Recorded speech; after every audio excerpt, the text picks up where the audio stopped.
Hi, I'm Dr. Liz Cruz, and by now you've already been seen by one of the providers, and you're watching this video because you're going to be scheduled either for a colonoscopy or an upper endoscopy or possibly both. So I just wanted to go over a few things in regards to the procedures. You're going to receive a prep form that's going to go over the details of what you need to do to prepare for the exam. All right, it's very, very, very important that you read through this. And I recommend that when you leave our office today, that you take this form and you read through it. Try to read through it on the same day.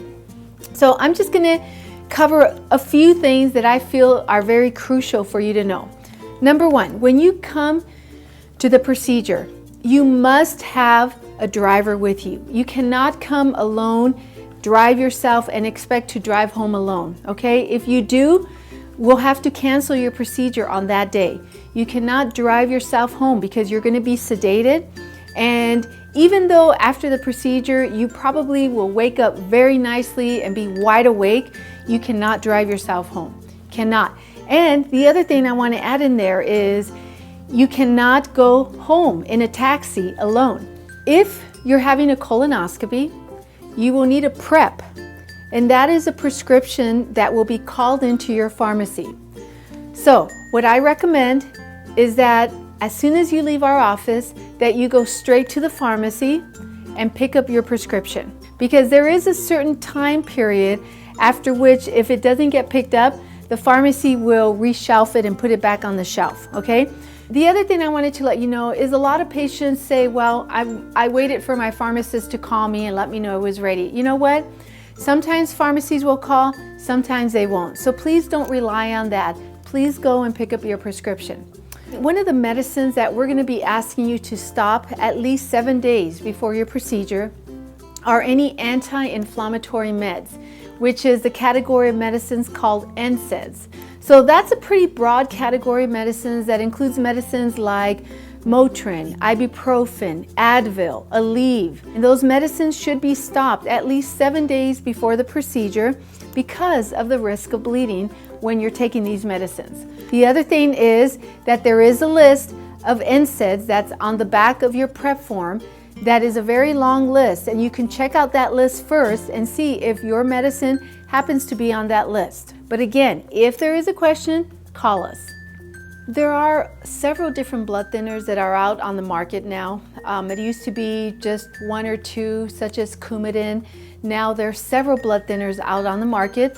And so I want to just ask that if you are on any blood thinner, please let us know before you leave the office today. It's very important because the blood thinners, we will need to have you stop the blood thinners a certain number of days before the procedure. And if you're on a blood thinner, it's very possible that you're under the care of a cardiologist or possibly a pulmonologist or a hematologist who has you on that blood thinner, and we need to get the okay from that specialist to take you off of the blood thinner. Okay, if you're going to be having a colonoscopy, there's a certain prep that you're going to be taking, which is a prescription that I already talked to you about, and the form that you're going to be given is going to tell you how to take the prep. But a couple things that I want to add in is in regards to your diet several days before the colonoscopy. So the diet is really important because there's certain things that you eat that don't get cleared out of your intestine in a timely manner. And so there are certain foods that we're going to recommend that you not eat at least 5 to 7 days before the procedure in order to make sure that you get cleaned out well. So those foods are basically any high fiber food, any salad vegetables, cabbage, broccoli, any fruit that have seeds in them, any berries, strawberries, okay? Good grains that normally we want you to be on, we're going to ask you to not eat those for 5 to 7 days. The really important thing is going to be for you to be hydrating really well. You need to really be hydrating well because this is going to help to make your clean out even better.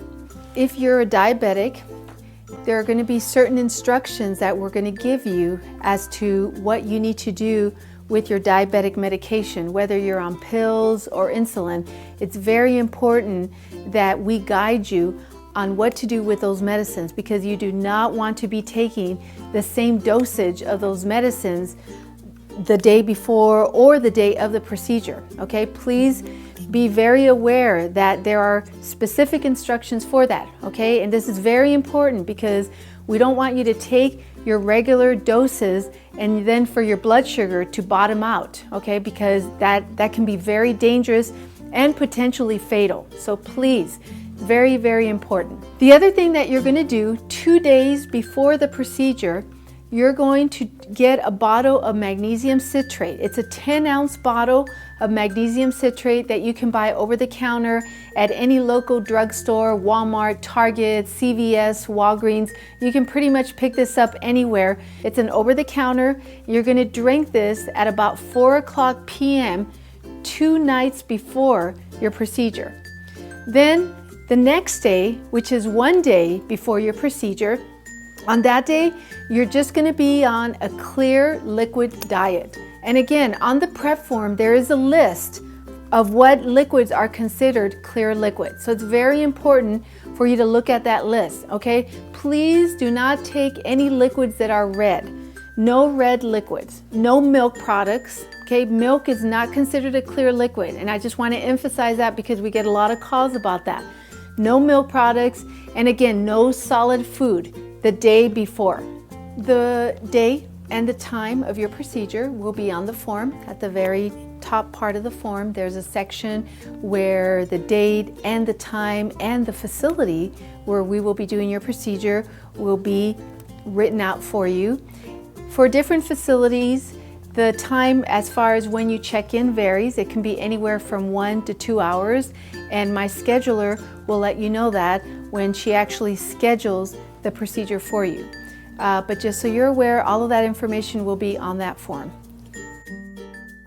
This is what is coming in your little kit box. When you open it up, you're going to see a container that has 4 marks on it, and you're going to see 2 different packets.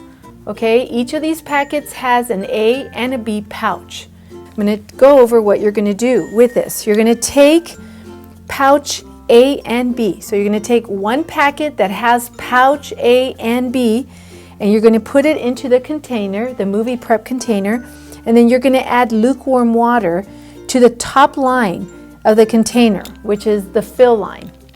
And you're going to mix it up to dissolve it, okay? And if you'd like, one thing that I would recommend is for you to mix this up early in the day and then put it in the fridge so that you can chill it. It makes it much more palatable, or just easier to drink. You've got your container filled, it's chilled. You're going to drink it. You're ready to start your prep. You're going to drink it down. You've got 4 marks on the container.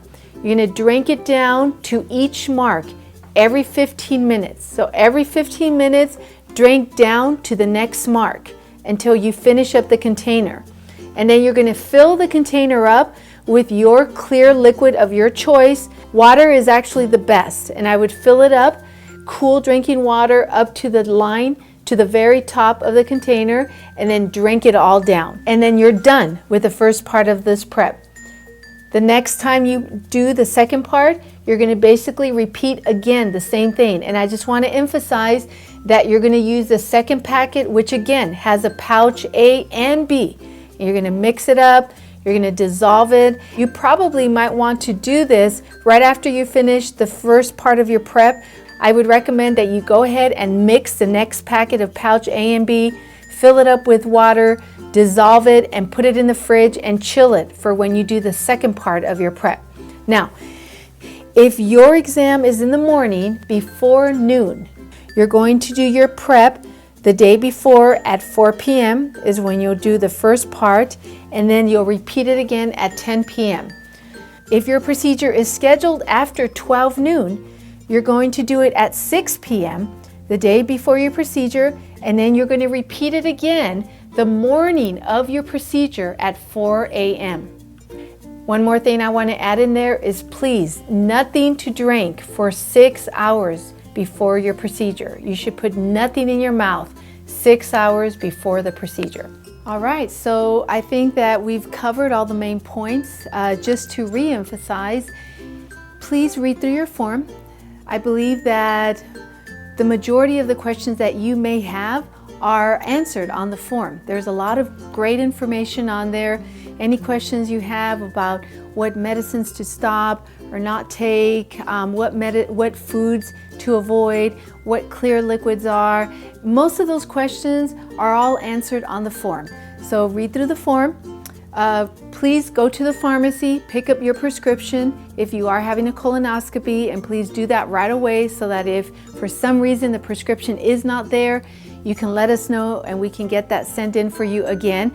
And if there is any question that you have that is not answered on that form, then please call us. We're there to serve you and we want to make sure that all of your questions are answered.